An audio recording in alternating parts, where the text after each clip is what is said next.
Right there's where there is still a couple pieces of deer carcass there. You can see this trail right here. There's a couple spots. They're coming underneath that log there, coming across. So this one I'm gonna have to make my own, unless I put it back farther. I think I'm gonna go back to the other side because they're obviously crossing right in underneath there.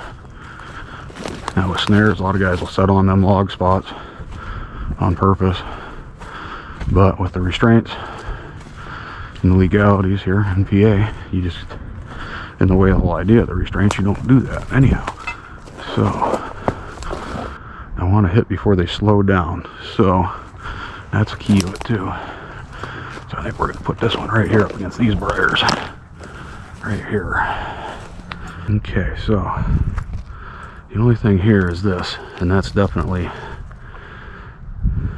not big enough to be an entanglement. However, because of it, I'm gonna set, technically, like I said, it'll be fine, but plan here is I'm gonna set the loop here.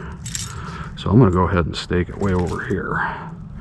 And then that way, I'm well out of any possible entanglements. Like I said, that technically, that isn't, it might be 1/2 inch all the way down.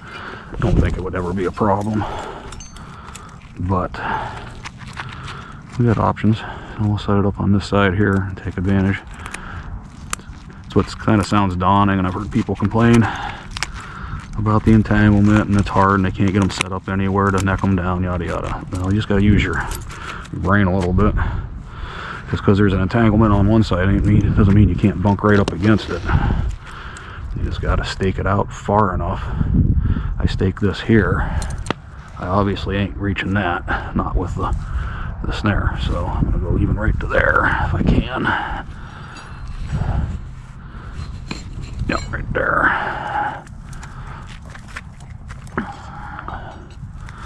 This part's the same as you've seen me do with the footholds. Grabbing in a cable stake. Once again, I know some people have fear of cable stakes and coyotes for some reason. I see lots of people going to the unnecessary at times, and they're double staking with these cables when they absolutely do not need to. That thing's not going anywhere. So get back over here. Support just goes down in the ground. That's what keeps it from turning, putting that little bend in there. And we can just stick this up here like this.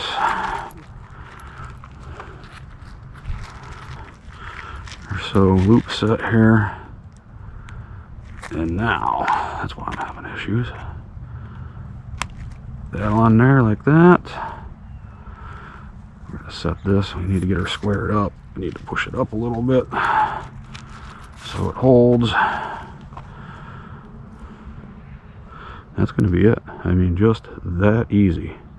And like you can see, as they come up through, it comes right down on them. That's why you want to set before they slow down, because they want to move at a quicker pace if possible when they come through it. So that's why I set this so far back off the log. And I need to find a little piece of something here. There's a bunch of dead stuff here. This will work. This will actually work real well. Going to now these aren't entanglements. These will break very easy. Well, as you can see right there. This is what we're trying to do. Just trying to bracket this off a little bit. I don't really need to go too much. Just cutting the trail down a little bit. And I'll find a piece here,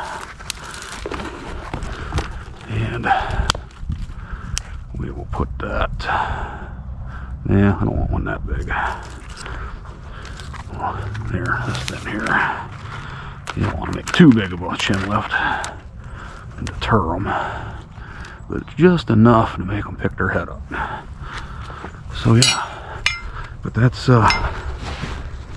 there's our gist of it. We got loop in here, sitting on our support. We're staked over there. So we can't reach that. Still don't think that's an entanglement, but safer than sorry. There's no way that would tangle. So yeah, hopefully get some running down this trail either way. But I decided to put a couple of these cables in, even though we will be repulling them in 2 days. But like I said, they've actively been in there. You can see there's actually a deer trail here muddy. There is some paw prints in it as well.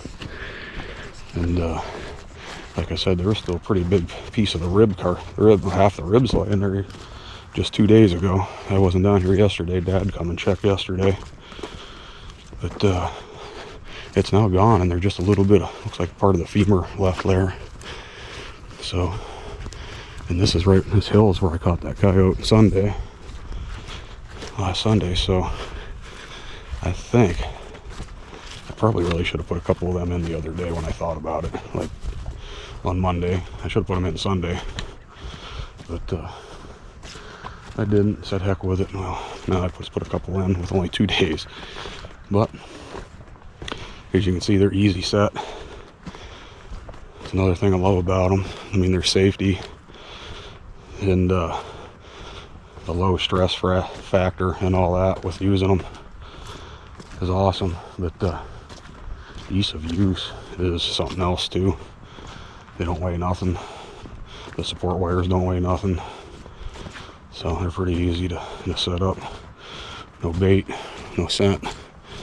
Just get them on them trails. Like I said, the key is you definitely have to get them while they're in stride.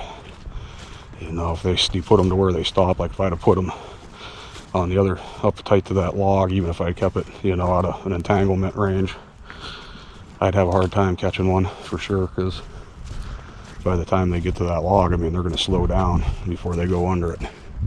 So that's why I kept it back a little bit.